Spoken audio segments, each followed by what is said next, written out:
Il faut absolument reconnaître cette maladie pour que les femmes puissent être prises en charge, diagnostiquées et prises en charge. C'est hyper important.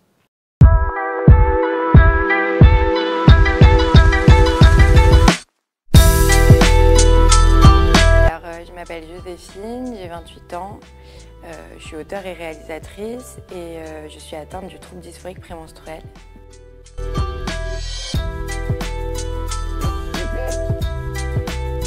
Le trouble dysphorique prémenstruel, c'est une maladie neuro-hormonale qui va toucher vraiment ton psychologique. Donc, pour moi, c'est vraiment, c'est une maladie qui est reconnue et c'est quelque chose dont tu n'as pas la main dessus. Donc moi, c'est le trouble dysphorique prémenstruel, mais il y a les SPM.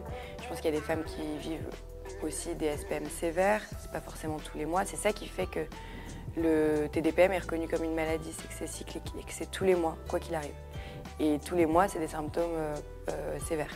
Moi, dans mon cas, les symptômes sont assez variés. C'est-à-dire que ça va être un peu en crescendo, je vais le vivre sur plusieurs jours, donc pendant la phase lutéale du cycle, qui est 10 jours avant, environ à peu près 10 jours avant les règles. Ça va être les symptômes plutôt connus et qui sont reconnus dans le manuel des troubles mentaux qui est le DSM.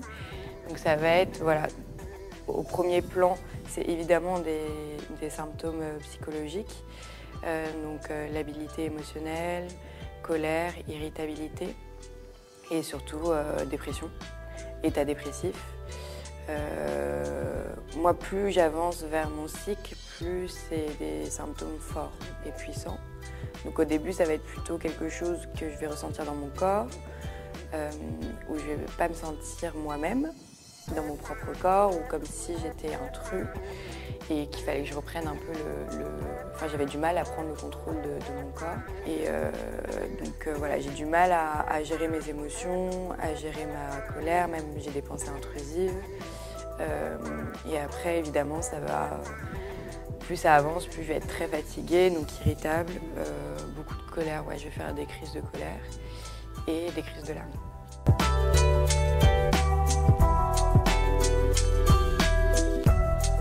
Alors, j'ai découvert que j'étais atteinte du TDPM il y a 2 ans et demi. C'était pendant le confinement. En fait, quand tout le monde s'est retrouvé un peu dans une bulle et enfermé chez soi, c'était la première fois de ma vie où j'ai pris conscience de mon corps à 26 ans. Donc, c'est tard. Et encore, c'est tôt pour certaines. Enfin, voilà. Et je me suis rendu compte, ouais, j'ai pris le temps d'écouter mon corps, mon ventre. À cette époque-là, j'étais plus sous pilule contraceptive.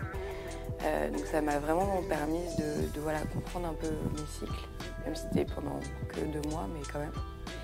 Et en fait, c'est mon copain qui m'a dit, ouais, faut que peut-être qu'il y ait quelque chose qui est en rapport avec tes cycles, parce que c'est toujours à la même période. Et ça, depuis toujours, sauf que ouais, c'était vraiment à cette période-là que j'ai pu m'en rendre compte.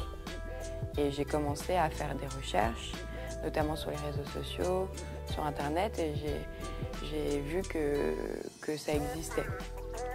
C'était le tout début, donc c'était très compliqué. Il y avait très peu d'articles sur le sujet, très peu d'articles même médicaux.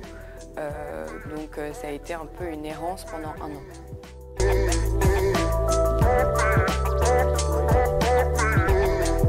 Mon parcours de soins avec le TDPM, c'est, comme je disais, donc j'ai découvert ça en 2020.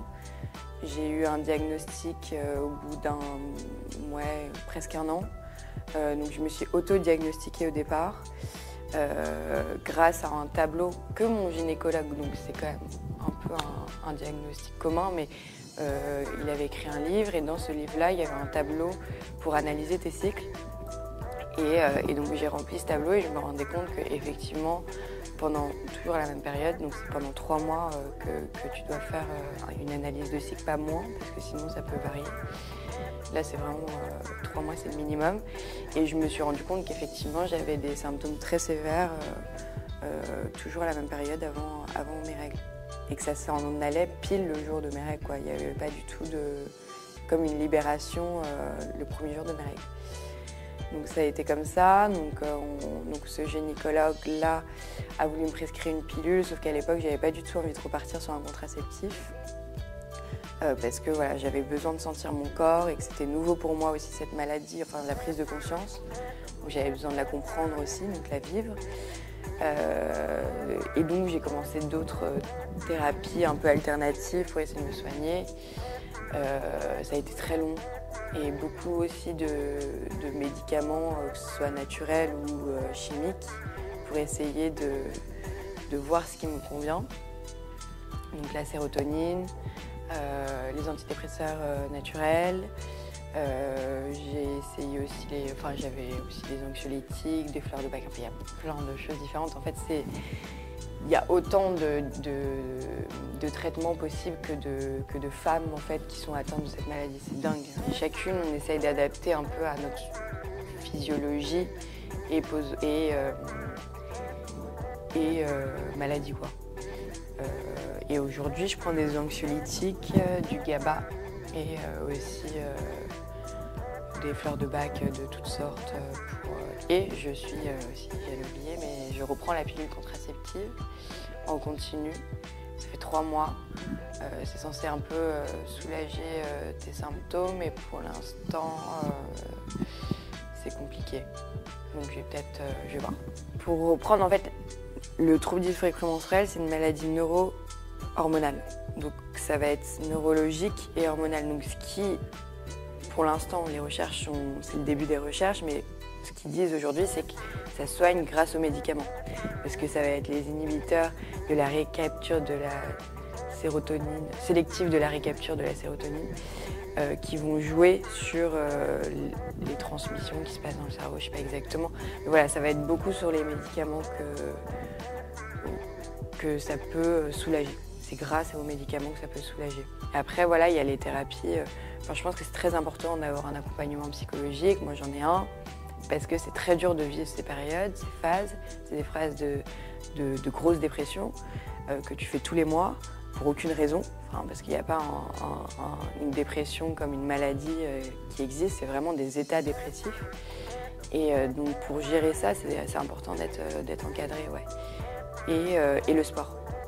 Moi, je crois que c'est le seul refuge en fait pendant ces périodes. C'est la seule chose qui va un petit peu me soulager.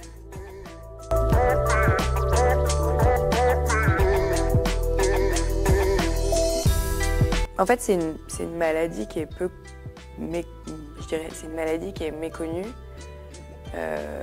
Donc c'est compliqué d'avoir un support. Déjà médical, c'est presque impossible. Il y a une vraie errance médicale sur ce sujet-là. C'est pas de la faute forcément des médecins, c'est aussi tout ce qui est, voilà, c'est un retard sur la santé féminine qui a été pris, la santé mentale qui est encore tabou, et puis vu que c'est neurologique, c'est quand même très compliqué de savoir comment ça marche. Mais voilà, moi je me suis heurtée à beaucoup de médecins qui ne connaissaient pas, qui n'avaient pas forcément envie d'entendre parler, et qui souvent prescrivent des pilules contraceptives. Et non pas que ça marche pas, ça marche pour certaines personnes, mais voilà, ça va être un peu le premier traitement qu'on te donne avant de comprendre. Donc moi, ce qui m'a beaucoup aidée, ça va être les cercles. Moi, j'ai créé un cercle de parole sur WhatsApp avec d'autres filles qui sont atteintes. Et ça, on peut discuter chacune de nos symptômes, de ce qui se passe, comment on ressent la maladie, comment ça évolue. D'ailleurs, on se donne des conseils de traitement. Donc ça, c'est chouette. Et le couple aussi aide beaucoup. Après, il faut avoir quelqu'un qui est à l'écoute. Moi, j'ai la chance d'avoir quelqu'un qui comprend. Mais c'est quand même une maladie très solitaire, très intime en fait. Puis, vu que ça touche la psychologie, les gens ils ont peur de la dépression, ils ont peur de la santé mentale. On est dans une société qui nous impose d'être tout le temps dans quelque chose de constant, d'être dans le progrès permanent. Donc c'est vrai que quand il y a les sautes d'humeur et la labilité émotionnelle, c'est pas forcément toujours accepté. Donc voilà, pour moi c'est quand même une maladie assez intime et puis j'ai pas envie de le faire vivre à tout le monde, c'est quelque chose qui est en moi. Donc voilà, j'ai du soutien mais je n'en demande pas forcément, c'est quelque chose... ça va être beaucoup avec les femmes qui sont atteintes surtout.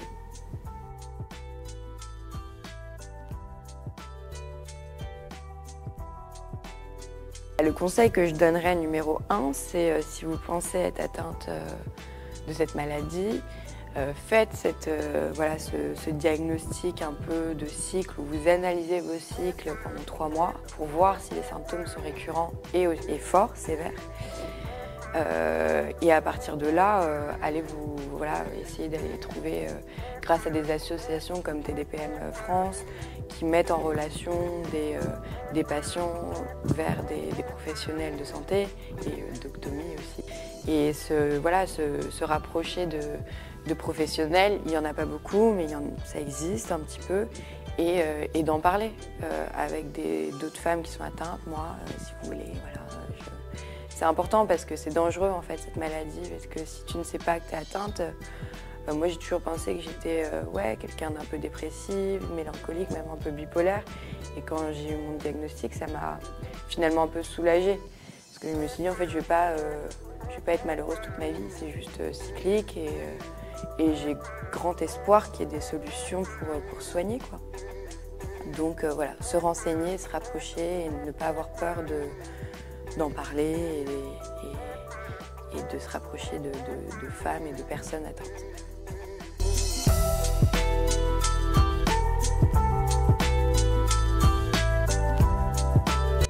Encore une fois, c'est une maladie qui existe depuis toujours, le trouble dysphorique prémenstruel. C'est aujourd'hui qu'on en parle parce qu'on est plus attentive à la santé mentale et à la santé féminine, tant mieux. Après voilà, c'est un long chemin, c'est une longue lutte, je pense, pour que ça soit vraiment accepté. Et pourtant, c'est reconnu.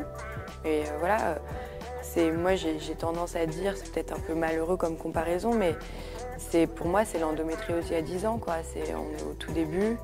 Et celles qui ont fait le travail de faire reconnaître l'endométriose, non seulement par les professionnels de santé, mais surtout par les pouvoirs publics, c'est un énorme travail. Et bravo à elles, et j'espère que ça va ouvrir des portes. Et pour moi, le trouble dysphorique prémenstruel, c'est la même chose. Il faut absolument reconnaître cette maladie pour que les femmes puissent être prises en charge, diagnostiquées et prises en charge. C'est hyper important.